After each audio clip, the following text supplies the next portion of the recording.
prawn as well, sorry. I'm just going to try this now.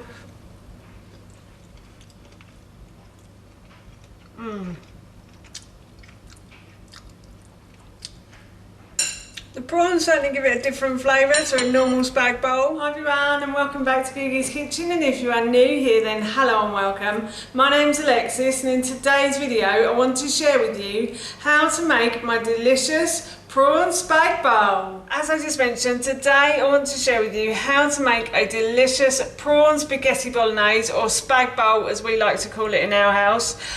This is a really easy dinner. It makes a great midweek meal or a really speedy weekend dish as well. The first thing I've done is I've put a large saucepan and I'm going to put that onto a high heat on my hob, and I'm just going to add oil to the base of that pan. And while the pan is heating up, I just want to say that if you have enjoyed this video today and you'd like to see more, then please don't forget to hit that subscribe button.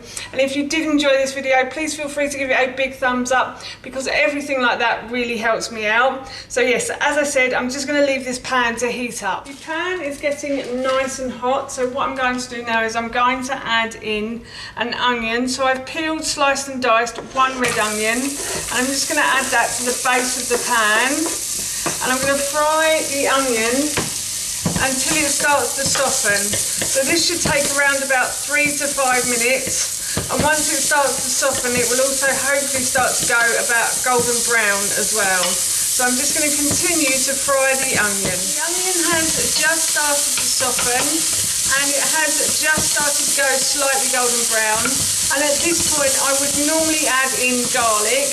So I would peel and slice 2 cloves of garlic, and then I would add it in and I would leave it in there for about 30 seconds or so. You don't want garlic too brown, you just want it to go a lovely golden colour, and you just want to start smelling it in the base of the pan. Unfortunately, I have a bit of an intolerance to garlic at the moment, so I've taken it out of my diet for a while, just a month or so.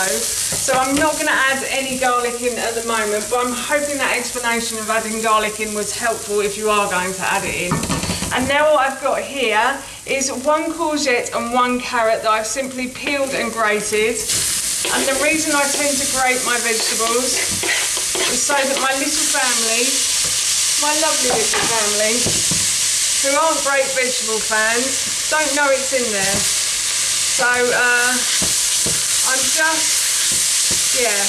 Also, I find that if I grate the vegetables, they tend to soften quicker in the pan, and it tends to make the spaghetti bolognese taste a bit nicer as well. It gives it a bit more of a texture, I find. So yes, I'm just going to continue to fry the carrot and the courgette for another minute or so until it starts to really soften and go a bit watery on the bottom as well. So the courgette and the carrot have started to soften beautifully. They've been in there for about a minute or so after I've finished, and now what I'm going to do is I'm going to add in some tomatoes to this. So I have a tin of chopped tomatoes as well. And then to that I'm going to add about 200 mils, nearly 200 mils of bone broth or chicken stock if you've got chicken stock as well. So what I like to do is just pour the chicken stock or bone broth into the tin, and then I just simply swill it around a bit and then pour that into the saucepan, and that just gets rid of any juice from the bottom of the can that you can't get out. So I'm just going to leave that there, and then I'm also going to add in some bay leaves at this point, and I'm just going to leave the sauce to simmer for a good 20 to 30 minutes until it goes nice and jammy. I'm also adding in a teaspoon of dried mixed herbs as well. So I've just added in a teaspoon of dried mixed herbs, and I'm just going to turn the heat down now because it's starting to come to the boil again. I'm going to turn this down to a medium or low heat, and as I said, I'm going to leave it for about 30 minutes or so until the sauce becomes nice and jammy. So that means a lot of the juice will have dissolved and you'll just be able to see the vegetables in there. I am also going to add salt and pepper, of course, as well. So salt and pepper to your taste. You don't have to add it if you don't want to. We only add a little because we have a 10-year-old who isn't that into salt and pepper, but he doesn't mind a little bit. He doesn't really know it's in there, to be honest. So yes, as I said, I'm just going to leave this for about 30 minutes until it starts to go jammy. Firstly, I'd just like to apologise, it's suddenly gone very dark outside, so I've had to turn the lights on, but I'm going to try and continue as best I can with the lights on. So I have cooked the sauce down until it looks quite jammy and the liquid has disappeared, as you can see there, and I'm just cooking off some pasta. But now what I'm going to do is I'm going to add my prawns to the spag bowl on the spaghetti bolognese sauce. So I'm just going to add those in. I am using uncooked prawns, so these take about 5 minutes, I'd say, to cook in the pan.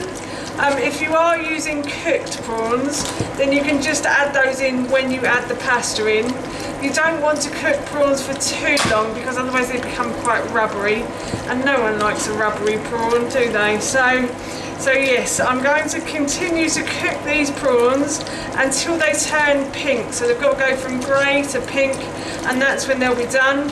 And hopefully by then my pasta will be cooked and I'll be able to add that to the sauce. Pasta has cooked, so I'm going to add the pasta to the sauce and not the other way round. And I'm just going to mix the pasta in like so. And then once everything is well mixed together, I'm going to tear up some basil. I'm going to put that into my pot as well, and that is our dinner done. And I shall serve up and I will let you know how it tastes, but it smells so good right now. I am really looking forward to this for my dinner. I'm just going to try a bit of the pasta and the sauce now as well. It does smell really good, I have to say. It smells lovely. And the prawn as well, sorry. I'm just going to try this now.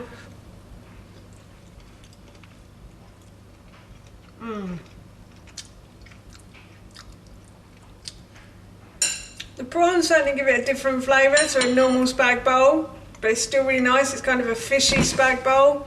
It's lovely. That is really good, so I'm really looking forward to that for our dinner this evening. That's how you make my delicious prawn spag bowl, and that recipe I will link in the description box below for you. As I mentioned earlier, we're going to be having this for our dinner this evening, and it smells and tastes so good. I can't wait. So for now, that's it from me. Thank you so much for watching. Please feel free to give me a big thumbs up if you enjoyed this video, and please feel free to leave any comments below, and please don't forget to hit that subscribe button. See you all soon. Bye.